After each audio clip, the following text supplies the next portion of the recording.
builder's mark? No, I don't think so. Maybe. There's one on the other side there as well. Different. That's more like a mason's mark. That's not, is it? No. That's yeah. That's more like the surveyors used to have the height, and you the height above sea level. I don't know what that one is. I've not seen one like that before. Sometimes they used to do it for like warders' bricks and things. Like that. Yeah. The Tudor House has got a lot of them, a lot of witches' marks all over it. Yes, we had this at the last house investigation. These weren't picking up nothing, yet the energy was there, wasn't it, George? And he was there, and yet we done all through it with temperature gauge, nothing was showing up. It's really weird. Oh, here we go.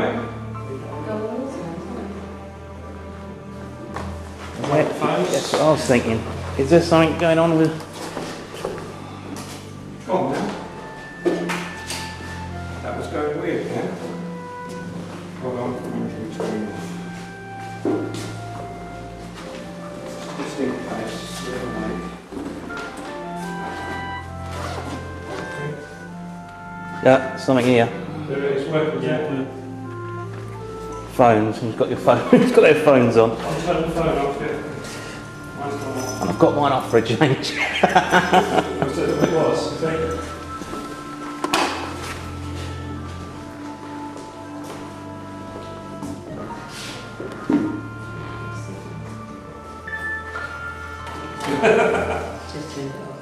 There it goes.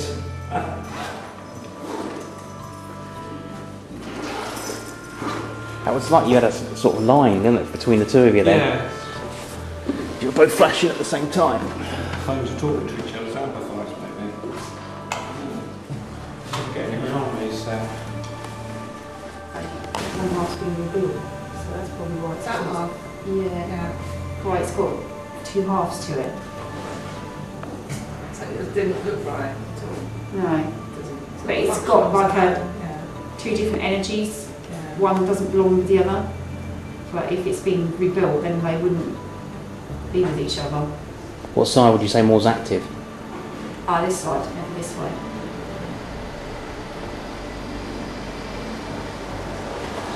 On the bottom room, yeah. the one at the back here is on this side next to the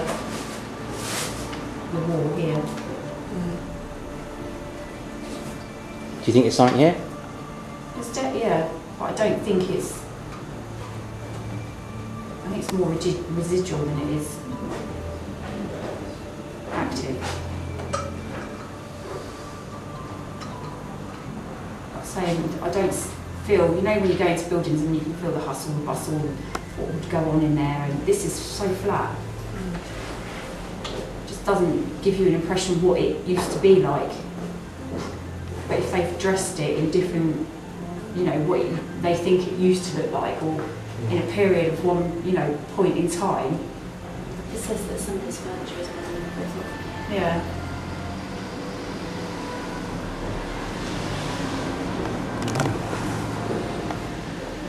And I don't know if someone's been strangled over in that part. Why strangle? Because someone's pushing me on me. In your neck? Yeah. First I thought they were hung, but now I'm more feeling it's two thumbs in you. Just strangle you. You think there might be no roof on it? It says this roof was redone in 1918. Doing what? There's an arch over here. Because that's up steps, the top of the square door comes to the top of the window, which is that one there. That one there. Which is a lot higher than that. Right. A lot higher. Maybe it had steps going down to Yeah. it. Like a back entrance? Yeah, because that lintel's roughly, when you put it around in there, just underneath the window. Bring that along there, and that's 8 inches higher than that. Very strange, it just doesn't fit. Steps right down to the cellar. It's got quite big doors. Yeah. Yeah, I know, but that's like just an outhouse a bit that goes down, but the proper steps. So the front bit was repaired because the Victorians kind of did away with the roof, and they just had a flat wooden floor when it was a pub. but from about a third of the way back to the end is the medieval vault, with the string course along the side there. And the bit you're looking at now at the back was the second door. The first one was on the left that you see the entrance being bricked up, but it had medieval steps. It has, but they're under sand, they're crumbling. That was the second door that was opened up in the medieval times, and it had everything. That's where they sort of rolled the barrels in from that end. And there was the Victorians again used this as a cellar. They had some brick steps going down. What did they sell here? Wine. It's a wine merchant. It's wine. Yeah, it's a French, because it's a French name. They're from Normandy, came over, the family came with a, 1066 and all that. And we're here from a really 12th century, early 12th century.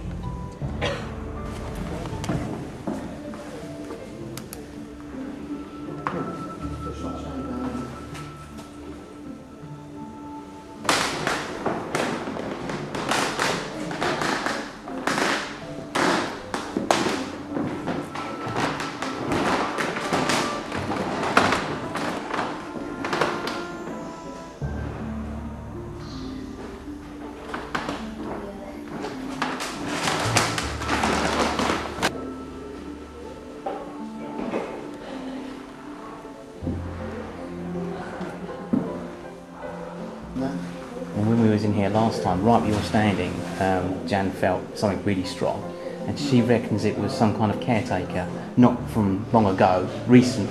We don't know who it was, but there was someone that actually was pushed down the stairs and killed, and that's what I felt when I was down the stairs. Just a pressure. Just managed to get all the balance in the time. The energy is still the same. Strong. Very strong. No lights or nothing. So everything was so different. Yeah. I'm trying to picture as to where we were. Nothing.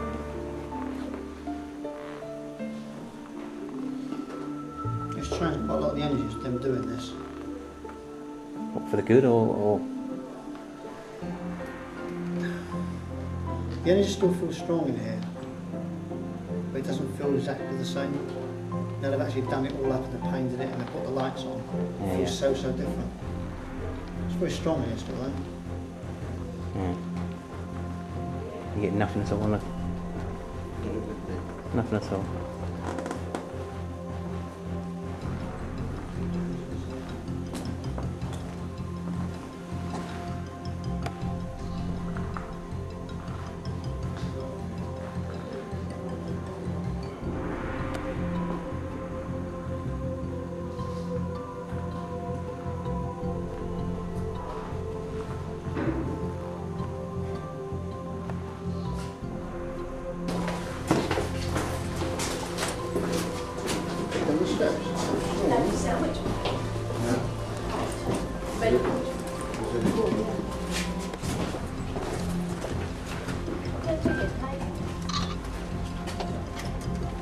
Sorry?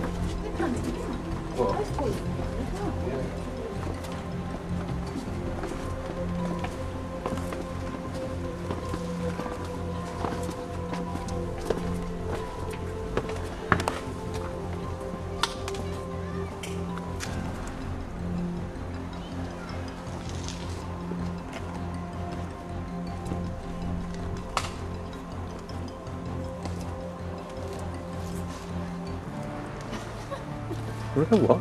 It's just what Alan's pushing me over. Who is? I don't know. Just I want to do this.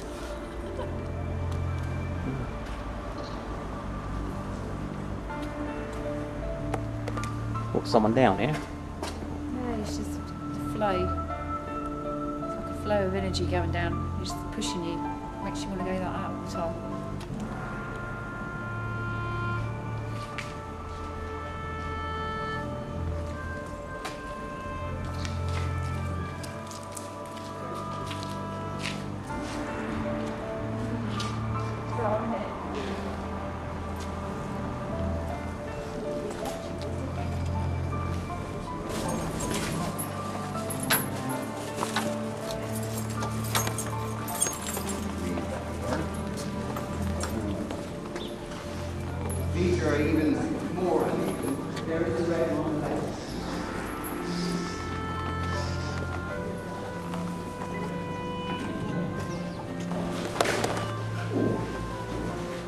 call this the undercroft? So,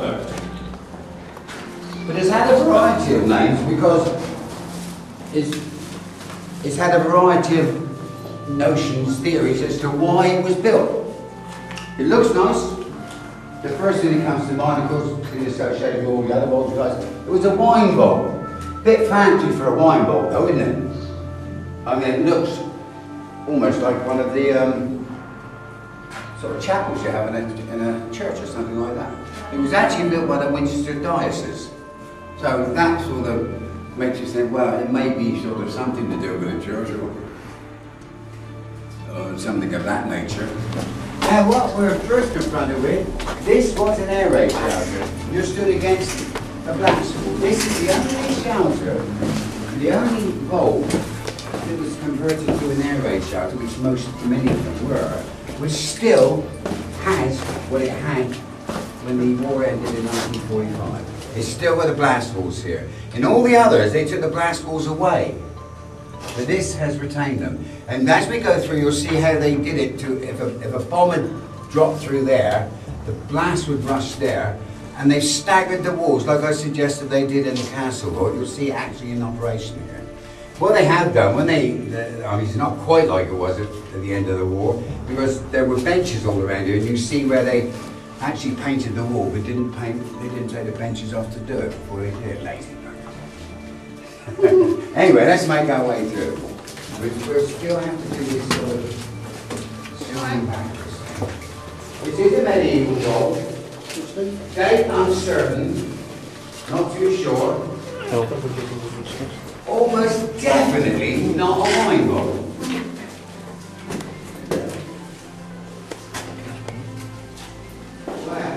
Big hook. They managed to lead the church into here, small church, and stole their electricity. Then they never found out. How we doing about that? Okay, see how these entrances are all set? Very thick. We're locked in for life, but there you go. There's a bit of water here. This vault, I've pasted out, you know, using the feet, and it's approximately 60 foot long. And the houses we passed as we were coming out of the square, this goes underneath those. There we go, I think we're pretty well again now. Alright, everybody? Because big phones now, you're going all right now. We're here. Just pass on through there, that's it. Now this has got lots of scope, isn't it, this place? I would think you get a pretty good reading here on that thing. No, I can't believe it. I mean, if I was a ghost, it's a circuit place I'd like to walk, you know. Nice and sort of exclusive there. We got others coming, you're the last one. Oh, right, cheers. Okay, here we are, we're at the end of it. This is a medieval vault, almost certainly not a wine vault.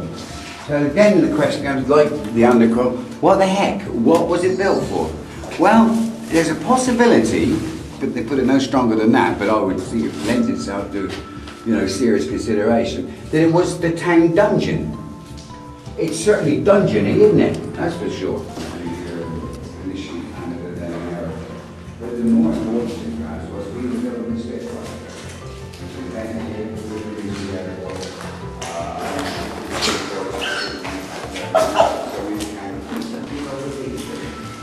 Yeah, I was stood there.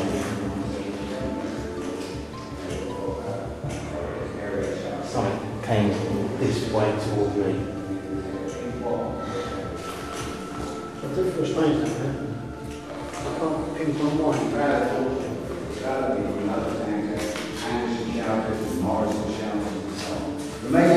I might have got that on the camera. Eh? I might have got that on the camera actually. Yeah, thanks, Cam. Are we alright? Yeah, we're fine.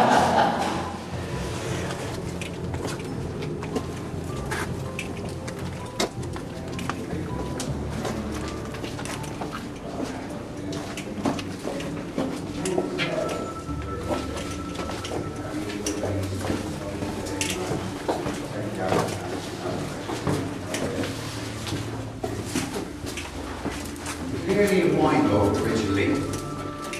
That entrance goes up into the road we just came off. Right? But in latter years, it was the air raid shelter at the school. This would hold 80 of us in there. And we'd have to line up in benches all along the wall there. And that's fair enough, isn't it? Don't mind that. But they made us carry on learning. They didn't stop the classes. I remember I used to be really cheesed up about it as a little teacher. At some stage in its history, it did become a shop. They surmised that from the seats that you had either side there, so the customers didn't have to wait around too long. So first a wine vault, then a shop, then an air raid shelter, of course, and now it is a visitor attraction. But it's fairly up down there.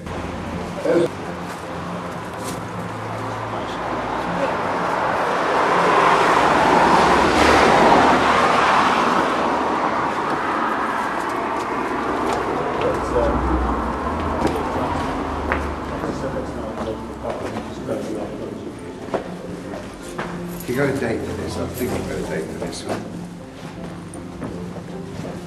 Yeah, this dates from the late 1200s, the late 13th century.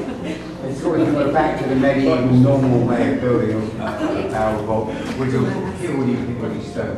What they did in this case, apparently, was that they left the hoops up and the forms up and the planks along, and you can see, actually, evidence of planking along there. This is a bit fragile, this place. They have to inspect this twice a year because the ceiling is prone to collapse, just about where you're stood. So, actually, These ones are a bit steep.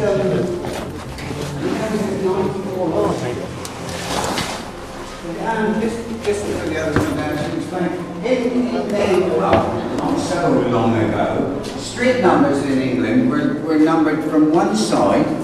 I think it was starting on the left-hand side, facing down the road, 1, 2, 3, 4, 5, all the way down, and then came back up. So you had all the numbers going down there, and then it turned around to the bottom, where the staircase was, came up this side, this became 94 High Street. That one next door, there's a vault that used to exist next door, which I'll speak about in a moment, or a house that existed there. That was 93 High Street. That little vault we didn't visit on the other side of the road, very small thing, was 79.5 High Street. There's a nice numbering going on. And then by the time you got back up to the bargain, we were talking about where John Alden lived with his father, you know, the one who joined the Pilgrim Fathers. And that was 174.5 or something like that, which is where Argos now is. So that was where John Alden lived. That's how he used to number. So 94 High Street. Very nice barrel vault. Again, there's some peculiarities about this. They decided, and there's evidence that you can actually see, to leave the planking there. They put this is a T-section rib. It goes up inside and narrows and then opens out again, so it anchors everything. They left none of the planking in there. And you can see the evidence of the planking on the mortar there. And then when it was rather fine wood, but it was very long time, it eventually rotted away. And what they then did... Could have been air vents on the upper. 2 rooms really. You get through that window. This has a particular poignancy, this one. It was an air raid shelter during the war, and it was one that they didn't have an ingress and an egress.